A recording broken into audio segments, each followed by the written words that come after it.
En matière de risque feu de forêt, au niveau des sapeurs-pompiers, on surveille deux critères, l'inflammabilité et tout ce qui va être lié à la propagation d'un sinistre. Donc en ce moment, au début de l'été 2015, là, on a plusieurs facteurs qui se conjuguent.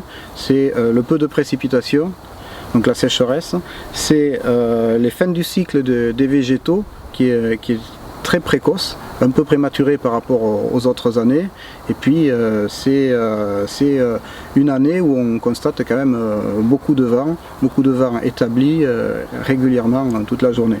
Donc la combinaison de ces trois facteurs font qu'on a une forêt extrêmement sèche dès le mois de juillet, phénomène que l'on trouve en général plutôt fin août ou début septembre, donc très sèche avec de fortes chaleurs. Le risque c'est quoi? C'est que la moindre source de chaleur introduite dans la forêt donne le lieu à un départ de feu, et le vent, qui est présent quasiment tous les jours, est un élément favorisant, ou l'élément favorisant pour donner lieu à des incendies de superficie non négligeables. Les grosses difficultés que l'on rencontre en matière de lutte contre l'incendie, c'est juguler ces incendies bien sûr, mais c'est s'assurer de l'extinction complète et durable des incendies.